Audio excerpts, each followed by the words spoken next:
Hello ಸ್ನೇಹಿತರೆ, ಉಡಾಳನ status YouTube ಚಾನಲ್ಗೆ ನಿಮಗೆ ಆತ್ಮೀಯ ಸ್ವಾಗತ. ಸ್ನೇಹಿತರೆ, ಅಡಿಕೆಯನ್ನು ಮನೆಯಲ್ಲಿಟ್ಟುಕೊಂಡು ರೇಟ್ ಜಾಸ್ತಿ ಆಗಲಿ ಮಾರೋಣ ಎಂದು ಕಾಯುತ್ತಿದ್ದ ರೈತರಿಗೆ ಇದು ಒಂದು ಭರ್ಜರಿ ಸಿಹಿ ಸುದ್ದಿ ಅಂತಲೇ ಹೇಳಬಹುದು. ಹೌದು ಸ್ನೇಹಿತರೆ, ಅಡಿಕೆಯ ರೇಟ್ ದಿಢೀರ್ ಏರಿಕೆ ಆಗಿರುವಂಥದ್ದು. ಹಾಗಾದರೆ ಇವತ್ತಿನ ಶಿವಮೊಗ್ಗ ಜಿಲ್ಲೆಯ ಅಡಿಕೆ ಮಾರುಕಟ್ಟೆಯ ಪ್ರತಿ 100 kg ಸರಕು ಅಡಿಕೆಗೆ ಎಷ್ಟು ರೂಪಾಯಿ ಇದೆ, ಬೆಟ್ಟೆ ಅಡಿಕೆಗೆ ಎಷ್ಟು ರೂಪಾಯಿ ಇದೆ, ಅದೇ ರೀತಿ ರಾಶಿ ಅಡಿಕೆ, ಗೊರಬಲು ಅಡಿಕೆ, ಸಿಪ್ಪೆಗೋಟು ಈ ಅಡಿಕೆಗಳ ಬೆಲೆ ಏನಿದೆ ಎಲ್ಲವನ್ನು ಕೂಡ ಈ ವಿಡಿಯೋದಲ್ಲಿ ಹೇಳ್ತಾ ಹೋಗ್ತೀನಿ. ವಿಡಿಯೋನ ಯಾರು ಕೂಡ ಸ್ಕಿಪ್ ಮಾಡಬೇಡಿ. ಅದೇ ರೀತಿ ತಿಪ್ಪಟೂರು ಕೊಬ್ಬರಿ ಮಾರುಕಟ್ಟೆಯ ರೇಟ್ ಏನಿದೆ ಅದನ್ನು ಕೂಡ ಹೇಳ್ತಾ ಹೋಗ್ತೀನಿ.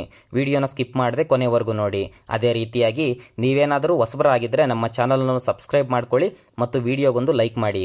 ಬನ್ನಿ ಶಿವಮೊಗ್ಗ ಜಿಲ್ಲೆಯ ಅಡಿಕೆ ಮಾರುಕಟ್ಟೆಯ ರೇಟ್ ಏನಿದೆ ನೋಡೋಣ. ಮೊದಲನೆಯದಾಗಿ ಪ್ರತಿ 100 kg ಸರಕು ಅಡಿಕೆಗೆ 93,696 ರೂಪಾಯಿ ಇರುವಂಥದ್ದು.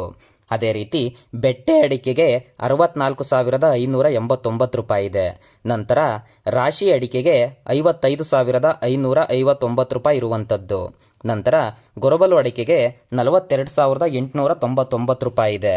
ನಂತರ ತಿಪ್ಪಟೂರು ಕೊಬ್ಬರಿ ಮಾರುಕಟ್ಟೆಯಲ್ಲಿ ರೇಟ್ ಏನಿದೆ ನೋಡೋದಾದರೆ ಪ್ರತಿ 100 kg ಕೊಬ್ಬರಿಗೆ 33,336 ರೂಪಾಯಿ ಇರುವಂಥದ್ದು. ನಂತರ ವಿವಿಧ ಮಾರುಕಟ್ಟೆಯ ಅಡಿಕೆ ರೇಟ್ ಏನಿದೆ ನೋಡೋದಾದರೆ ಅರಕಲಗೂಡಿನಲ್ಲಿ ಇತರ ಅಡಕೆ ಅಂದರೆ ಮಿಕ್ಸ್ ಅಡಕೆ 55,292 ರೂಪಾಯಿ ಇದೆ. ಅರಕಲಗೂಡಿನಲ್ಲಿ ಸಿಪ್ಪೆಗೋಟು ಅಡಿಕೆಗೆ 13,500 ರೂಪಾಯಿ ಇದೆ. ಅರಸೀಕೆರೆಯಲ್ಲಿ ಪುಡಿ ಅಡಿಕೆಗೆ 20,000 ರೂಪಾಯಿ ಇರುವಂಥದ್ದು. ನಂತರ ಬಂಟ್ವಾಳದಲ್ಲಿ ಹೊಸ ಜಾತಿ ಅಡಿಕೆಗೆ 47,000 ರೂಪಾಯಿ ಇದೆ. ಬಂಟ್ವಾಳದಲ್ಲಿ ಹಳೆ ಜಾತಿ ಅಡಿಕೆಗೆ 55,000 ರೂಪಾಯಿ ಇರುವಂಥದ್ದು. ನಂತರ ಬಂಟ್ವಾಳದಲ್ಲಿ ಕೋಕಾ ಅಡಿಕೆಗೆ 27,000 ರೂಪಾಯಿ ಇರುವಂಥದ್ದು. ಬೆಳ್ತಂಗಡಿಯಲ್ಲಿ ಕೋಕಾ ಅಡಿಕೆಗೆ 26,000 ರೂಪಾಯಿ ಇದೆ. ಬೆಳ್ತಂಗಡಿಯಲ್ಲಿ ಹೊಸ ಜಾತಿ ಅಡಿಕೆಗೆ 47,500 ರೂಪಾಯಿ ಇರುವಂಥದ್ದು.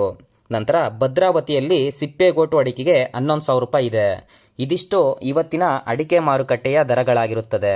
ಇದೇ ರೀತಿಯ ದಿನನಿತ್ಯದ ಅಡಿಕೆ ರೇಟ್ನ ಮಾಹಿತಿಗಾಗಿ ನಮ್ಮ ಚಾನಲನ್ನು ಸಬ್ಸ್ಕ್ರೈಬ್ ಮಾಡಿ. ಅದೇ ರೀತಿ ಈ ವಿಡಿಯೋ ಇಷ್ಟ ಆದರೆ ಒಂದು ಲೈಕ್ ಮಾಡಿ. ಧನ್ಯವಾದಗಳು.